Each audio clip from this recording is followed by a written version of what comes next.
We've got Adrian Johnson from Just Stop Oil. Good morning, Adrian. Good morning to you. Thanks very much for having me on. No, not at all. Well, Shauna's outlined all the reasons why, in her opinion, this was the right decision at this particular point. Would you agree? No, I think it sends completely the wrong message. I'd also like to say, Just Stop Oil isn't anti-driving or anti-flying, but we do have a demand of governments globally that they sign and agree to an international legally binding treaty to end the extraction and burning of all fossil fuels, that's oil, coal and gas, by 2030 to give us at least a chance of a livable future for all. So obviously that's going to involve huge transformational changes in the way that we travel around and...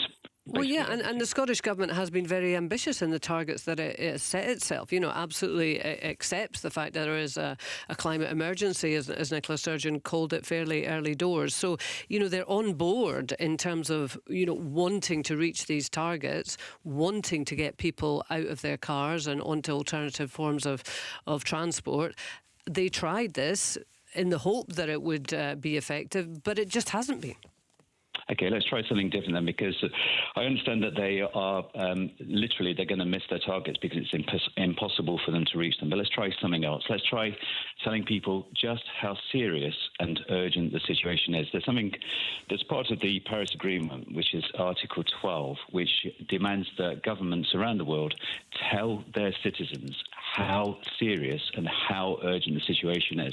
And I think if we get that right, if we start to get that right, then people will naturally make decisions that are going to bring down emissions. Well, you say that, Adrian, but let's just get back to the train. I think we had Ian in Larbert earlier on who actually said, I'm very aware of the environmental imperative here, but the difference between him making a trip between his home and Aberdeen, which he makes on a number of occasions a month, by car, it costs him £20. By train, it would cost him £80. I just don't think people are getting it, because when you say that... What do you mean they're not getting it? But when you say that people understand the seriousness of the situation, so I have two grandchildren, right? No, hang on, Adrian. Let's say he does 3 trips a month. The differential would be £180.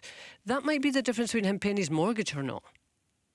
Yeah, it's a huge difference. But I would say to you again, when people understand that by 2030 people in the UK are likely going to be starving to death because of crop failure worldwide, then they start to make changes and they start to make demands of the government and the systems, and things start to happen. Okay, so what would someone in Ian's situation, what kind of changes would someone in Ian's position make? And I hope if Ian's still listening, I hope you don't mind me using his example, Ian, but you just gave us the figures, which is good. What kind of changes would you want someone in that position to make?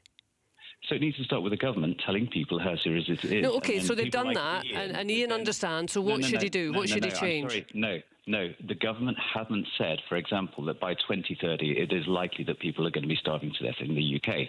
When they start saying that, when they start actually getting in line with the science and the urgency of it, then people take to the streets to demand our government give us, for example, free public transport or jobs in areas so that we don't have to commute to work, or just totally different ways of doing things. Okay, because all right. Otherwise so we are heading for a disaster. Okay, so serious structural change. Adrian, thank you very much indeed. 08085 92 95 00. Get in touch.